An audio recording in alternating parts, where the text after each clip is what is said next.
DPA news Marathi, शोध सत्य बातमीचा. सातपूर विभागीय कार्यालयात पार पडलेल्या प्रभाग सर्वसाधारण मासिक सभेत नागरिकांच्या दैनंदिन समस्यांवर ठोस चर्चा झाली. प्रभाग सभापती समाधान देवरे यांच्या अध्यक्षतेखाली झालेल्या या सभेत नगरसेवकांनी आपल्या प्रभागातील विविध प्रश्न अधिकाऱ्यांसमोर प्रभावीपणे मांडले. प्रभाग क्रमांक 8च्या नगरसेविका अंकिता शिंदे यांनी नागरिकांच्या जॉगिंग ट्रॅकचा प्रश्न सभागृहात उपस्थित केला. शासनाच्या विविध विकास कामांमुळे जॉगिंग ट्रॅकचे खोदकाम करून तो अपूर्ण अवस्थेत सोडण्यात आल्याने नागरिकांना मोठा त्रास सहन करावा लागत असल्याचे त्यांनी सांगितले. संबंधित जॉगिंग ट्रॅक जेसीबीच्या साहाय्याने तातडीने दुरुस्त करून नागरिकांसाठी पुन्हा खुला करण्यात यावा अशी ठाम मागणी त्यांनी अधिकाऱ्यांकडे केली आहे. या सभेत प्रभाग क्रमांक 8च्या ज्येष्ठ नगरसेविका उषा बेंडकोळी यांनी शहरातील वाढत्या बांधकामांमुळे निर्माण होत असलेल्या सार्वजनिक आरोग्याच्या गंभीर प्रश्नाकडे प्रशासनाचे लक्ष वेधले. अनेक बांधकाम व्यावसायिक बाहेरून कामावर आणतात, मात्र त्यांच्या राहण्याबरोबरच शौचालयाची व्यवस्था करत नसल्याने कामगारांना उघड्यावर शौचास जावे लागते, ज्यामुळे नागरिकांच्या आरोग्यावर परिणाम होण्याची शक्यता असून अशा निष्काळजी बिल्डरांवर कठोर कारवाई करण्यात यावी अशी मागणी त्यांनी केली. नागरिकांच्या आरोग्याशी आणि मूलभूत सुविधांशी संबंधित महत्त्वाचे प्रश्न सभागृहात मांडले गेल्याने संबंधित अधिकारीही सतर्क झाल्याचे पाहायला मिळाले. यावेळी विविध विभागांचे अधिकारी व कर्मचारी मोठ्या संख्येने उपस्थित होते. आपण घेतला तर त्यामध्ये सर्व शिस्तीबद्ध सगळ्यांनी काम केले व विभागीय अधिकारी यांनी पण खूप छान काम केले, तात्काळ काम करून घेतले. त्याचबरोबर सगळे कर्मचारी वर्ग बरोबर होते आणि समाधान भाऊ पण होते. तर आमच्या इथल्या प्रभागातील समस्या हीच एक रस्ते, कॉलनी रस्ते, त्याची काय अवस्था तुम्ही पाहिली की दूर अवस्था झालेली आहे पूर्ण रस्त्याची. तर माझं म्हणणं एकच आहे की रस्ते आता लगेच होणं काही शक्य नाही. तर जे काही खड्डे वगैरे असतील तर ते बुजवण्याचं काम लवकरात लवकर करण्यात यावं, कारण ॲक्सिडेंट होत आहे, पाणी साचत आहे आता पावसाळ्यामुळे. आणि आनंदी आनंद जॉगिंग ट्रॅक आहे आमच्या इथे पाईपलाईन रोड, तर तिथे रस्त्याचे म्हणजे आपले पाईपलाईन टाकण्यामध्ये खोदकाम करण्यात आले, त्यामुळे तो जॉगिंग ट्रॅक आहे ना तो पूर्ण खराब करून टाकलेला आहे. तर तिथे आता जॉगिंग ट्रॅक करण्यासाठी जे काही ज्येष्ठ नागरिक वगैरे तिथे येतात तर त्यांना ते काही व्यवस्थित चालता येत नाही त्याच्यावर, तर ते व्यवस्थित करण्यात यावं, तुम्ही सांगून द्यावं. सांगितलं की कुत्रे आणि गटर हा अतिशय मोठा प्रश्न आमच्या विभागामध्ये आहे.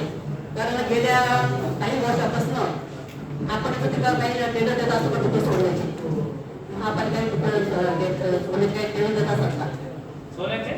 कुठं सोडण्याचे काही टेंडर देत असतात असं कुत्र पकडण्याचं आणि कुत्र पकडण्याचं म्हणजे आपण एक केंद्र दिलेलं आहे, पण त्याचा ऑपरेट करत होते कुत्र्यांसाठी ऑपरेट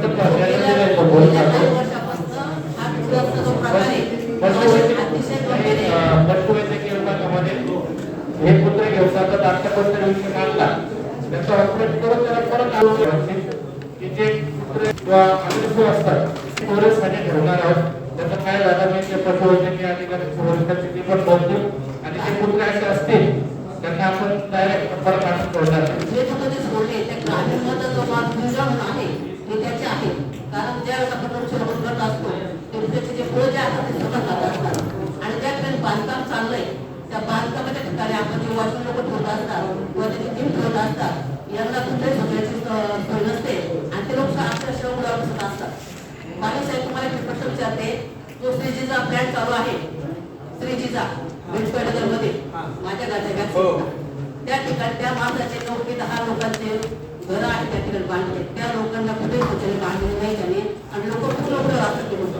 आणि त्यावेळेस ते सकाळच्या शौचालय केल्यानंतर ते आमच्या बिल्डिंगवर बेटर आपण ते खूप जास्त त्या बाजूला लगेच त्यांना आज पाहणी करून आपण प्रत्येक साईटवर ज्या मोठ्या साईट आहेत त्याच्या 8 ते 10 लोकांना त्याच्यासाठी नवीन नवीन चांगले एमआरपीचे आले बाथरूम टाके असतात त्यांना सांगायचं ते ठेवायचं. टाक्याची सोय तर नाही, त्यांना पाण्याचा त्याच्यामध्ये गंभीर आहे. ज्या ठिकाणी आपण पाईपलाईन केले त्या ठिकाणी ड्रेनेजच्या लाईन गेले आणि पाण्याच्या लाईन ज्या आहेत त्या आपल्या लोकांनी असतात आणि ड्रेनेजच्या पाण्याच्या पावसाला सिमेंटचे असतात. कुठेतरी रोडची गाडी गेली की ती फुटल्यानंतर ते मिक्स पाणी होत असतं. जनतेचं आपण नुकसान करणार नाही तर त्या लोकांना जीव देणार हा मोठा विषय आहे. आणि आता सध्या पावसाळा चालू आहे, पावसाळ्यात आपण चालू थोडा कमीच आहे, पण जेणेकरून आपल्या नाशिकमध्ये जो पावसाचा विषय आहे तर प्रत्येक प्रभागाला एक जेसीबी जर दिला तर अतिशय उत्तम होईल या ठिकाणी. आणि खड्ड्याचा पण विषय मोठा आहे की जेणेकरून जो गंगापूर चाललाय तर त्या ठिकाणी जे आता त्यांनी सांगितलं की गंगापूर जे श्री गुरुजी हॉस्पिटल आहे तिथे आता सध्या बांधकाम जे चालू आपण जसं साईडमध्ये वाढवतोय तर ते साईडने पूर्ण खड्डे खोदून ठेवले आणि पूर्ण झाडाचे मुळे एवढे पडले. कारण रात्री जे रात्री ट्रॉफिक जमा असते त्याबरोबर काही रोड पण असेल कारण त्या सुद्धा तर चालू आहे. अतिक्रमणचा पण विषय त्या ठिकाणी गंभीर आहे. त्याचबरोबर गंगापूर गावामध्ये जे पाणी आहे ते अन्नाच्या काठीकडे केल्याशिवाय जन्म आम्हाला. तर त्या ठिकाणी काही गंगापूरमध्ये पाणी येतं तर काही पाणी येत नाही. हा पण मोठा विषय आहे. जे वरमन जे आहे ते कुणाच्या म्हणण्यावर चालतं हे पण आम्हाला काही कळत नाही. कारण 2 लाईनला पाणी आहे तर 2 लाईनला पाणीच नाही. मोठ्या नगरमध्ये गेलं तर कर्मपेक्षा पाणी कमी असतं. आणि आपल्या अधिकारी तर काय देतात की वरती पाणी चालतं आपण टाकीलं तर पाणी पडतं वरती पाणी काय चालणार. हा मोठा गांभीर्य विषय घेतला पाहिजे. ताज्या घडामोडी व अपडेट जाणून घेण्यासाठी आताच DPA न्यूज चॅनलला सबस्क्राईब करा आणि बेल आयकॉन क्लिक करायला विसरू नका.